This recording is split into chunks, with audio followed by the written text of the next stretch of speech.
Good afternoon to our NOIAW members and audience. I'm so glad you all could join us. I'm NOIAW member Giovanna D. Biccari. Today we have Fran Pastore, founder and CEO of the Women's Business Development Council, and most recently appointed to the Business Advisory Committee of the Connecticut Re-open Task Force. She's going to talk with us about today's opportunities and challenges of female entrepreneurs and small business owners, and a bit about her role in the Business Advisory Committee of the Connecticut Re-open Task Force. Fran is a true NOIAW member and one of our distinguished Epiphany Wise Women. Hi, Fran, how are you? Hi, Gio. Nice to see you. Thank you so much for having me today. Thank you for being on here. We really appreciate it. We have so many questions for you. Are you ready? I am. I'm excited to be here. Thank you. Okay. All right. So first of all, tell us about how and why you founded the Women's Business Development Council.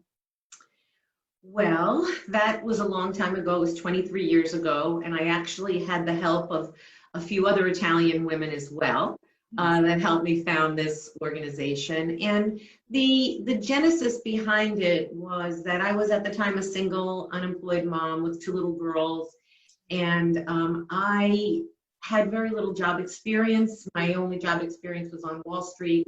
I knew that I did not want to go back to Wall Street, and I was trying to figure out what it was that I was able to do, what I was really passionate about, and how can I make a living doing that and take care of my girls at the same time. The other thing that was really important to me was that I wanted my daughters to be economically empowered and to be independent young women. And all of that was in my head, but I didn't really know what I could do with that. And with the help of some fantastic women, I learned that Connecticut was the only state in the country at that time without a women's business organization to help women entrepreneurs learn how to launch and scale small businesses. And so it was at that moment in my life that my personal passions around women's economic empowerment, taking care of my own daughters and supporting myself came together and aligned with a need in my community. And that's really how entrepreneurs are born. And so I was fortunate enough to have some fabulous women help me get WBDC started 23 years ago.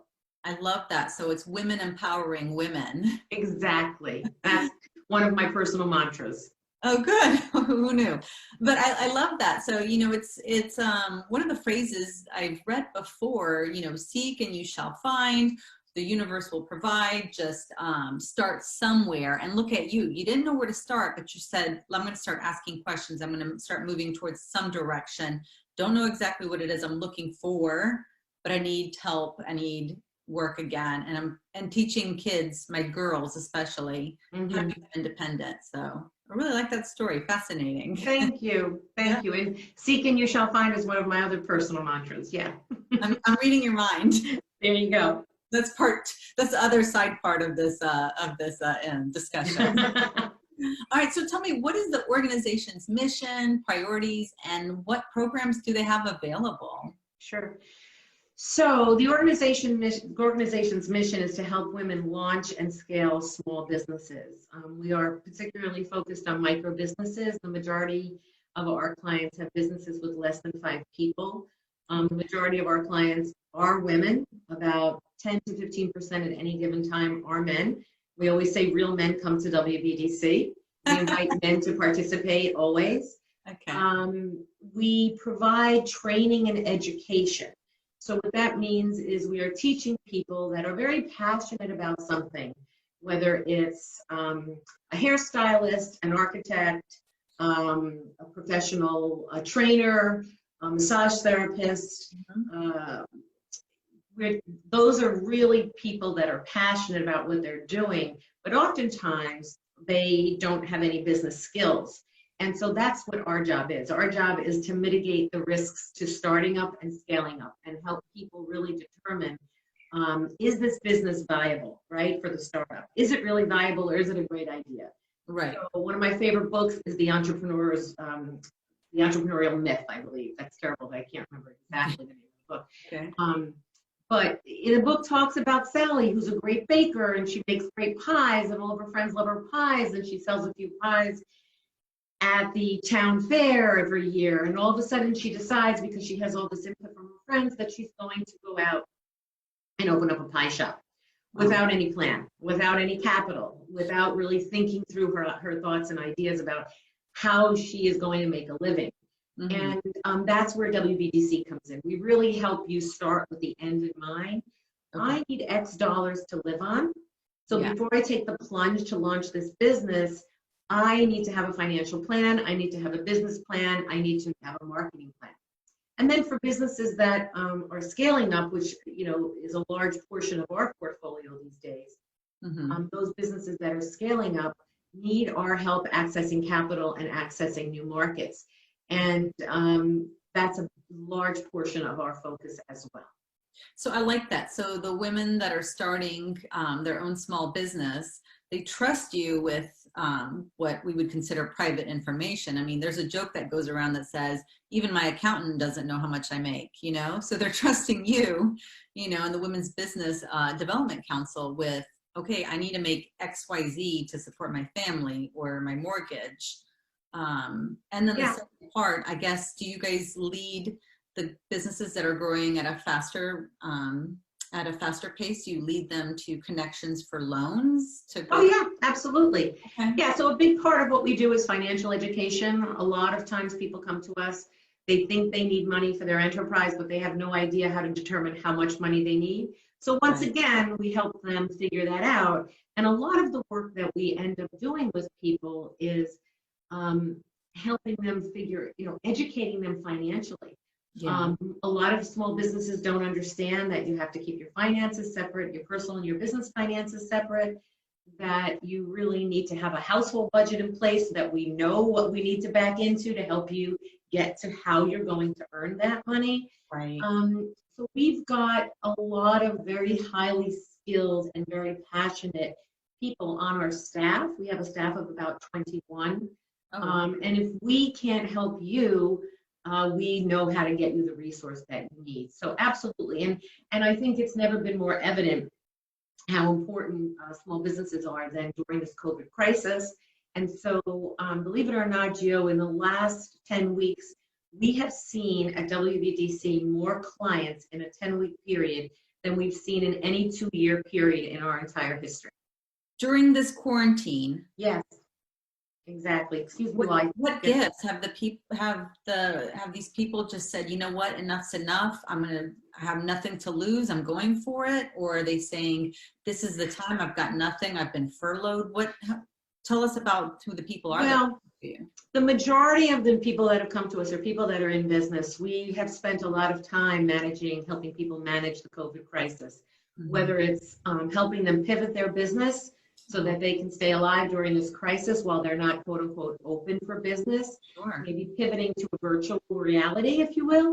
And then a lot of businesses, and this is where we spent the majority of our time, you asked earlier about helping them access capital.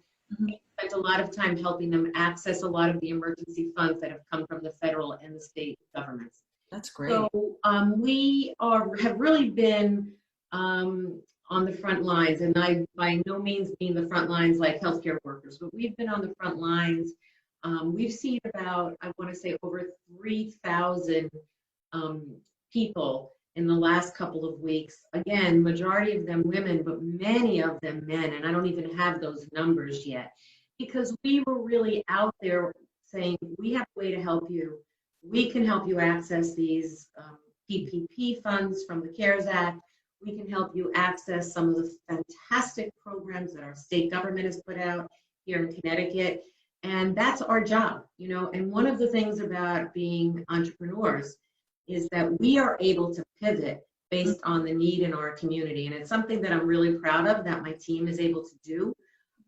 They see the need in the community.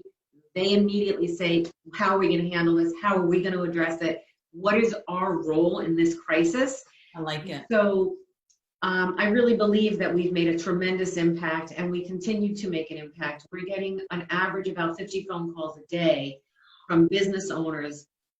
Again, the majority of them women, many of them men, because we're really seen as a leader in this field for small businesses. I love the way you're describing your team. It sounds like they're taking this completely 100% personally. Like, oh my Yes, God, they are. we're going to do this for them. How are we going to help? This is going to happen next. What are we going to do for them? Exactly. And it makes me so proud of them and proud to be working with them every day. Yeah, I bet it does. I love it. So this goes to my next question, you know, talking about what you guys have done and how you guys provide resources and lead, you know, the clients and the people that come to you with resources. If you can't help them, you said you will find somebody that can. Mm-hmm. So what has been your, can you share a story with us? Share a story with us about one of your greatest accomplishments or challenges that your Small Business Development Council has faced?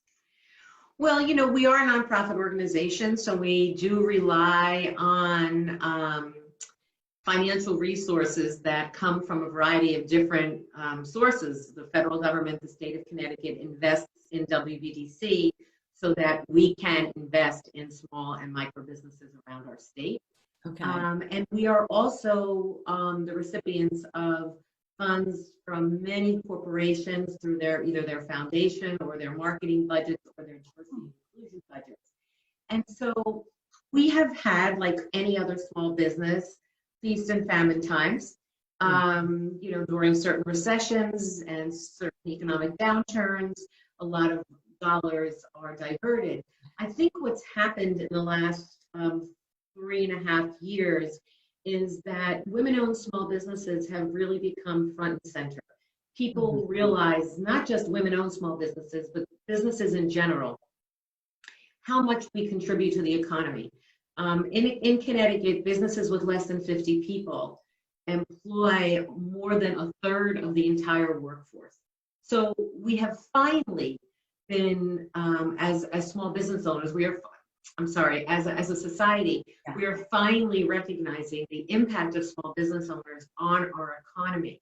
Okay. And WBDC, along with our sister organizations around the country, funded by the Small Business Administration, we've been talking about this for 35 years. Right. So we are so glad that there has been such an emphasis placed on women-owned businesses, and the entire, what we call the new women's movement of the last several years, is really all about economic equity and getting a seat at the table. And that is really our focus right now, is advocating on behalf of all women. Right. Because the majority of workers that are being called back to work as our economies begin to reopen are frontline workers. And the majority of those frontline workers are women, and many of them are women of color. And if we don't have a seat at the table as women, where decisions are being made about us, right. and I'm not, you know, at the risk of getting too political here. Yeah, I hear you. We're talking about opening up the economy, and we're looking at who that workforce is. We need to have a say in that. And so advocacy has become, and always has been, but even now, much more so now, has become a big part of I like how you brought up the women's movement, the women's empowerment, because what's happening is, you know, a lot of people see just one side of it. Oh, it's equal rights. Oh, it's, you name it. I mean, I can name a million things, but it trickles everywhere, including small businesses owned by women. And you don't think of that as often, except when, so say me, for example, and of course, you know 500 more than I do, but you know, I might know one of my friends who's a small business owner, but when she's trying to pitch something to someone and it's a table full of men, it's hard to for her to get them to understand, you know, why she needs a loan or why she should go in this direction instead of that. How do you feel about well, this is an age-old problem. Excuse me, I didn't mean to interrupt you, but it's an age-old problem. This is exactly why we need more women in positions of leadership. We need more women in positions of leadership on the other side of the table who are making decisions. So for example, one of my favorite statistics is that it takes a woman an average of 6 attempts to secure capital from a traditional lender, your typical financial institution. And it doesn't take her male counterpart quite as long. Okay. When I was on the National Women's Business Council many, many years ago, we actually did a study to prove that. And the study went something like this. Same business plan, same education, same resume, etc. Different gender. Go into the bank, the guy gets approved, the woman is asked to come back 5 more times with additional information. Until we change that paradigm and there are more female bankers making decisions in terms of, we've all heard the expression, if she can see it, she can be it, right? Yeah. So if we see more women in positions of leadership, if we see more women in positions of policy making, right? More women in politics, more women making policies, more females in, Making the rules. financial, in the room, period. Yes. Yeah. And I understand. so that's what we really need, is to see more women that are empowered to make decisions and have a seat at the table where decisions about them are being made. We see it time and time again, and I'm happy to tell you that there are so many new private equity companies and private investors cropping up where they're not going to invest in companies unless there is at least one woman in a position of leadership on the board and in the day-to-day operations. So it's something that I'm really happy to see. We need more of it. I love it. And I just read a book about a founder of this one company, and she said she had investors looking at her, but for the most part, all of them were looking for a woman-founded company. But she said they were just trying to check off their checkbox. They weren't really looking to see what else I was having to give. So you would say the challenges would be, not enough women being the decision makers. And then for your greatest accomplishments, what would you say that would be? Well, I would say the challenge for women is still representation, period. Representation across all sectors of society. Gotcha. So that's what I would say is the challenge. And in particular for business owners, the challenge remains accessing capital. Okay. Hands down, the single biggest issue. In terms of, my biggest challenge at the Women's Business Development Council? Yeah, so it's the same. It's capital. It's capital, because we are a small business. Our revenue streams are different than a traditional small business. Right. But revenue is still our biggest challenge. And I did kind of make a segue earlier in the conversation, so my apologies for pivoting. But so what we're seeing right now is that because there is so much interest in women-owned businesses, and because we are, our brand is so well recognized throughout our state and in some respects on a national level as well, we are seeing a lot of new opportunities for us during this crisis to help more people. And so I feel very blessed with that. So yes, challenges for us are no different as the Women's Business Development Council than they are for any other small business. And what we have become very good at, and what I encourage all of our clients to do, is figure out how to pivot. You don't want to, for us as a nonprofit, we don't want to creep away from our mission, but at the same time, we really want to capitalize on opportunities that exist for us to help broaden our reach to help more business owners. Okay, so in 5 words or less, what would you say has been the organization's biggest accomplishment? Well, 5 words or less, biggest accomplishment. I would say our biggest accomplishment is making sure, well, gosh, that's a tough one, because that is really tough. Our biggest accomplishment, and I have been thinking about this since I got your original questions. Okay. I think some of our biggest accomplishments is the recognition that we have received throughout our state and throughout our country as a leader in our field. Okay. And so being called upon to represent our state and our country on a national level and on an international level, I think that expertise over time has really garnered us the kind of support that we need, but also the recognition that the whole team really deserves and that we can share together. Love it. I love it. Okay, so what have you found to be the biggest opportunity and challenge for female business owners? Let's just talk about this prior to COVID-19. What has been the biggest opportunity and challenge? Well, the biggest opportunity has certainly been the elevation of the plight, if you will, of women entrepreneurs, that there's such an incredible interest in it and so much interest in investing in women-owned businesses. Anybody who watches Shark Tank knows that they all love to invest in women-owned and operated enterprises, right? So that's a great opportunity right there. And then the challenge, remains what I shared earlier, which is access to capital. And I think that one of the ways to overcome that challenge is by accessing the resources that exist out there, like the Women's Business Development Council, to help you really understand basic accounting principles, basic cash management principles, so that when you're looking for capital, you can really articulate your needs in a way that is going to resonate with a potential investor, a banker, whatever it might be. Okay, all right. So let's move on to the next question. What is your best piece of advice then for women and business owners? What should they keep in mind?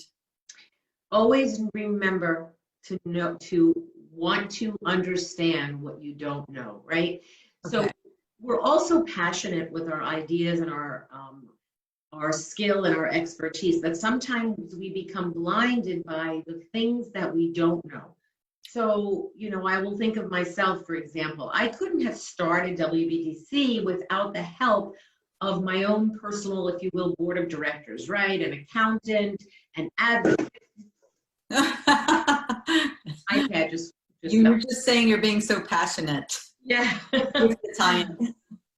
So, we sometimes get blindsided by that passion and we forget that we don't really know everything. We don't know best practices in accounting. We may not know best practices in marketing and certainly digital media and public relations and access to new markets. And so to understand that, yep, you've got the passion, you've got the skill, you've got the expertise, but in order for you to really make this real and to be successful, you need to mitigate the risks. How do you mitigate the risks? By engaging people and resources to help you be a better business owner. And that's really what WBDC is all about.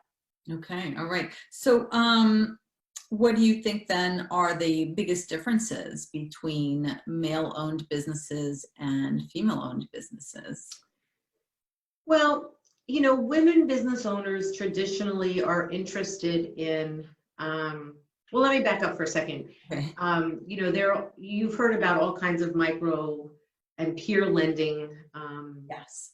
services around the country and around the world. And again, where do people want to invest? What do the portfolios look like that are invested in female-owned businesses?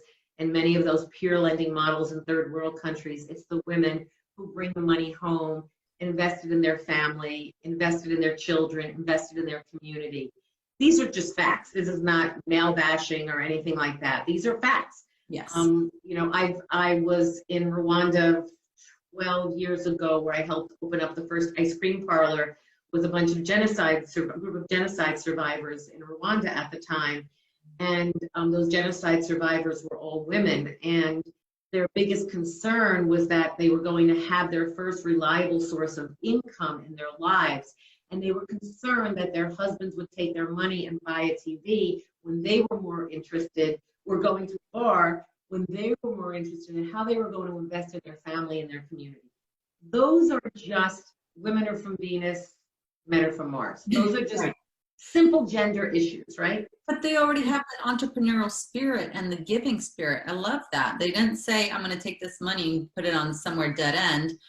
This money will multiply if we invest it in our community, and they're thinking the bigger picture. Exactly, and therein lies the biggest difference between, I believe, men and women. And I see it now on a much bigger level in private equity. I see it take many, many, many different forms. Sure.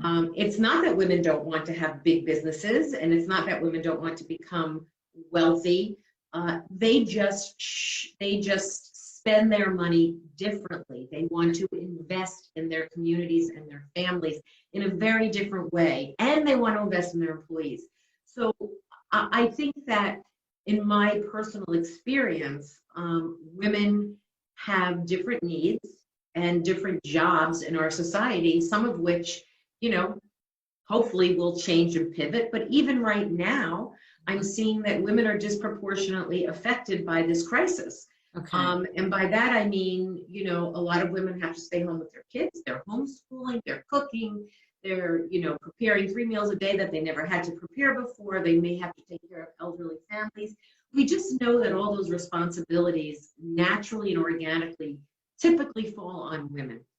In my house, that's not exactly the way it goes. My husband is a team player, Yeah. and many people are, but we can't we can't fool ourselves into thinking that those differences don't play out in the world of work. It's just a reality. It is a reality, correct. And you hear it over and over, not just here, but like you mentioned, you shared a story about going to Rwanda.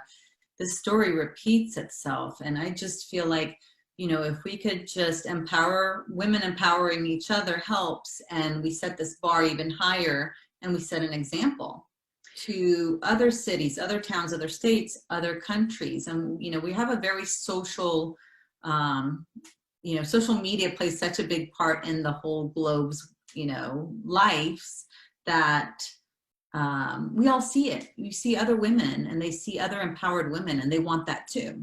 Yes. And I always say empowered women empower women, because I personally, as does I believe my entire team at WBDC, feel an obligation that we were put here to do this work. Right. We are empowered. We want to empower others. And our social construct is such that, you know, when talking about challenges for women in general, and it transcends cultures and economies, the biggest obstacle to success anywhere is about self-confidence. Yeah. And some of the most successful women need additional self-confidence, and that's a big part of our work as well. Well, when they surround themselves with other great women, it just, they'll feel it, I'm sure. Mm-hmm. Absolutely. So with the pandemic going on right now, do you find that it's difficult for women to navigate to these small business programs, or are you still okay? Are you doing Zoom calls with them, just phone calls and emails, or do you still find it hard for them to navigate? All of the above. And I think, as I shared earlier, the volume of inquiries and the number of clients that we served has increased. I mean, I don't even know what the percentage is, but like I said, we've seen more people in the last 10 weeks on Zoom and in phone calls and teleclasses than we have seen in any 2-year period. So, you know, we've been able to pivot. My whole team has always had the opportunity to work remotely. All of us have the ability to work remotely. So we were set up for that. Okay. And I think we have a big learning from this, is that we've done a really great job of working through this crisis as a team, and again, being able to pivot and provide on the spot in real time, right, the training and the education and the resources that people needed. Okay, well, let's move on to the next question I have for you, Fran. Are you okay? Are you still doing good here? Of course, yeah. Throwing a lot of questions at you. No problem. Okay, great. So the business environment has changed drastically since COVID-19 and the quarantine. What do you believe is going to be the greatest challenge for business recovery, especially small businesses? Confidence. I think Back to the confidence word. Okay. Yeah, I think, you know, look, the majority of people that purchase goods and services are women, right? We make, I believe, I don't know, I think it's roughly 90% of purchasing decisions in the home.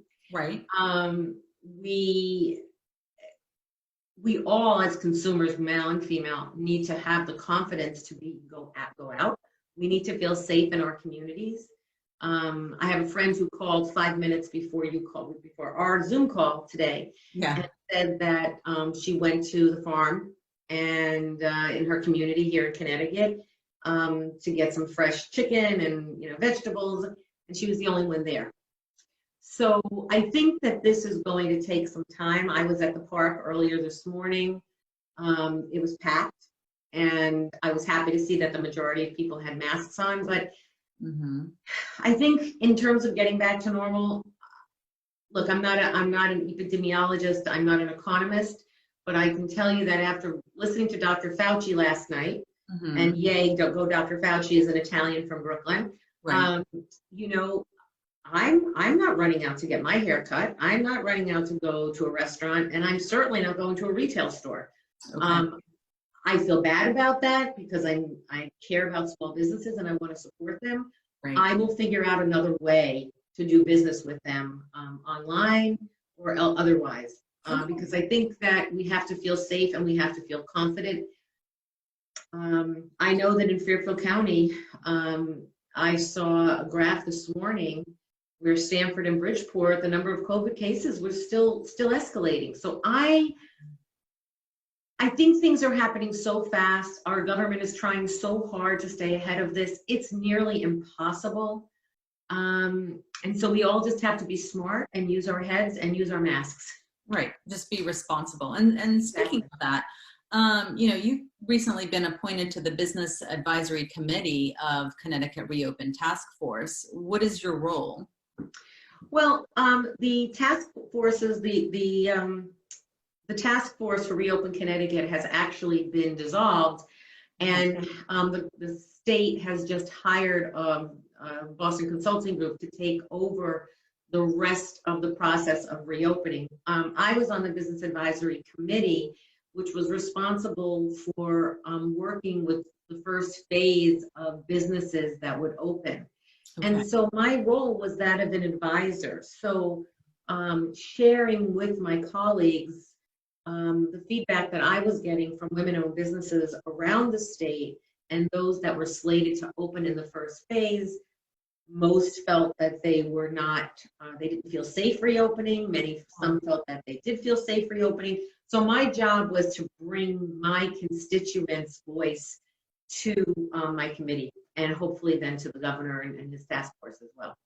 Okay. Well, you did mention that you went to the park and people were wearing masks, and obviously the park was open. So with Connecticut being reopened, how's it going? Well, it's been 2 days. I think today's the 22nd, right? 22nd, 23rd. So we opened on the 20th. So it's been a couple of days. I mean, I have not left my house in 10 weeks, except to go to the park with my dog. Actually, I'm lying. Yesterday or the day before yesterday, I did go to the post office under duress. But no, I haven't left my house. I've been to a small little Italian market in town once, maybe twice. So I'm lying, really. I have left my house like 3 or 4 times. I've had all my groceries delivered. So how's it going? I don't know. Time will tell. I think, the governor is doing daily press briefings about the progress, trying to keep everyone informed and monitoring the increase in cases very closely. Now, that being said, I understand from the press conference 2 or 3 days ago that we are going to be receiving hundreds of thousands of tests. Oh. I'm not really sure what that means. I don't know who's going to get those tests. I don't understand any of that, but I know that I feel that it's important to practice prudence, and that's what I'm going to be doing. Okay, so for you, what do you think are the most important considerations for the people of Connecticut? Just practicing. Follow the rules. Okay. Follow the rules and use your common sense. You're in the park, put a mask on. Yeah. You're outside in your vegetable garden, you don't need a mask. Yeah. Practice social distancing. Do what is on the CDC website. Do what is on the state's website. If there are small business owners out there that are listening, this week the governor's office launched the Small Business Resource Guide, which tells all small business owners where they can purchase the goods that they need to comply with the mandatory orders that are in place for certain business types to reopen. Example, if you need to buy lucite or plexiglass or glass, there are vendors that are listed in this material. It's on it's posted on our website at WBDC, but it also can be found around other websites as well. We can post those later. Okay. I have one more question for you. Going back to the challenges that women face as small business owners, it seems that investors are reluctant to helping out women, women startups. The statistics are sad for them to actually get the money. How are we addressing this? How are you addressing this? How is the nation addressing this? What can you tell us? Give us Sure. Well, give us some good news. yeah, I mean, that is a fact. I mentioned that earlier, that, women still get, I think, 2% of all the venture capital that's out there. I think there are various and sundry reasons about that. I'm not sure if you know this. It's one of my favorite statistics, one of my favorite stories. It wasn't until 1988, so just 32 years ago, that women could actually access capital without a male cosigner for commercial purposes. So 32 years ago, you owned the coffee shop, you owned whatever business you might own, whether it was a consulting, not bricks and mortar, an ice cream parlor, and you were in business for 20 years and life was good, you had money in the bank, you had great credit, and you decided you wanted to expand. In order to expand, you needed the cosigner of a male 16 years of age or older in order to access that bank loan. So a law was passed in 1988 that eradicated all state laws that prohibited banks from lending to women. I really believe that transition, although it was 32 years ago, the social construct that we're living under, not to mention, by the way, it was only 1972 when you can get a car loan, a credit card, or a mortgage without a male cosigner. Okay. It's not long ago enough. Right. I mean, we need generations for it to say that was a long time ago, because it has this ripple effect. It doesn't go away just like that. It's not long enough. And I'm still in shock that was up until, you said 1988? Yes. A law was passed called the Women's Business Ownership Act of 1988. You would think that could go along with when we had our right to vote, just think it would kind of all flow in equally, but. Well, you have to understand what it took to get that vote, right? This year's the 100th anniversary of a woman's right to vote. Right. And I think what we lose, and what our daughters don't know, is that, until the early part of the century, there were still coverture laws in place. And coverture laws were such laws that made women, they were property, right? We were considered chattel for a very long time. And if those coverture laws also stated, and I believe these were in place until either just before the First World War or just after it, I don't know, because I'm not a women's studies major. So if you and your husband were divorced, you had absolutely no rights to your children. And the reason you had no rights to your children was because you had no way to make a living, because you were just assumed to be incapable of making a living and completely dependent on a man. So therefore, the children would become destitute. So the children automatically went to the father. And this is why women, many women, stayed in domestic violence situations and other forms of abuse as well, because they had no way to get out. What's that? I said, or just a bad marriage. Or just, whatever, because if they left, there was no way for them to make a living. And, the layered impact of all of these expectations of society on both men and women. Let's not forget, we put so much pressure as a society on men. So the gender issues that are involved here, we're talking about centuries of change, right? So I forget the question that you actually asked me. But we're talking about how are we addressing the so many led startups are just not receiving enough monies. So that's a good example of a change that took place 32 years ago. And look how far we've come. I mean, it's only in the last few years that we're really recognizing the role of women entrepreneurs on our economy and the impact, the economic impact, right? Creating hundreds of thousands of jobs. In Connecticut, there are hundreds of thousands of jobs being created by women.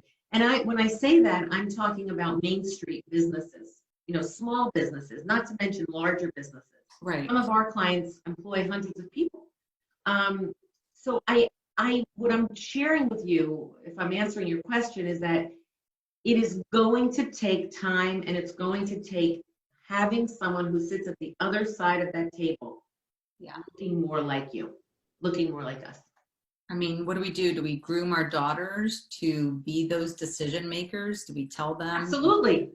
I mean, we Yes. gotta, I mean, I definitely push mine, trust me. I think she's had enough where she's like, Mom, you've already told me this 100 times. Like, just making sure. Yeah.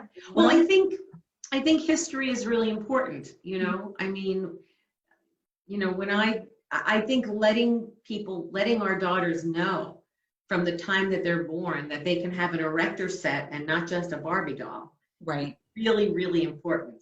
Yeah. You know, you can be an engineer, you can be in the STEM fields, you can be an architect, you can be a doctor, and giving them the opportunity to explore those things without those gender expectations in place. Like, why can't a girl wear something blue when she's a baby? Why can't she have a little blue hat on her head? You know, why do we insist on saying things that are, in my opinion, microaggressions? Oh, you run like a girl.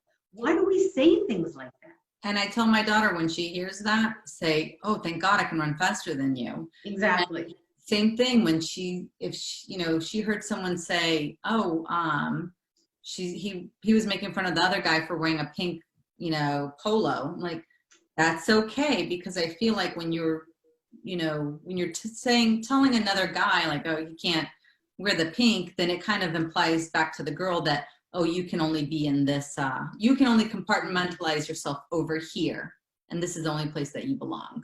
And right. Pink only belongs to girls. So, and it doesn't just apply to women. It applies to, all people. We are living in a very provincial world in this country, which, if Americans just traveled more, I mean, my God, go to Italy, just experience something else. We have to break out of these gender stereotypes. Well, Italy has negative population growth, right? Why? Yeah. Because the women have finally said, we have had enough. Right. I love the story of the Italian woman who was breastfeeding in Parliament a couple of years ago. Yeah. The fact that the men are still living at home, their mom's taking care of them, and the reason there's negative birth rate in Italy is because women have become empowered. Women want to be successful. Mm-hmm. And until we get comfortable in our own skin and have the confidence to say, yeah, I want to have wealth. Right. I want to have wealth. I want to be able to have a good life. I don't want to be dependent on a man. I don't mind depending on a man, but I don't want to depend on him. Right. Until we're really comfortable with that, mm-hmm. and society accepts that, and that's why empowering our daughters is so, so important. And it starts at birth. It starts at birth. I agree 100% with you, Fran, 100%. Well, Fran, it's been a joy to have you with us. And I'm glad you're a member too. I've heard great things about you through the grapevine, I suppose. Thank you. Say that. Thanks so much. And maybe we'll have you again sometime soon. How about that? Anytime. Thank you so much, and stay safe and stay healthy and have a great weekend. Okay, thank you too. Have a great weekend. Bye-bye. Thank you. Bye.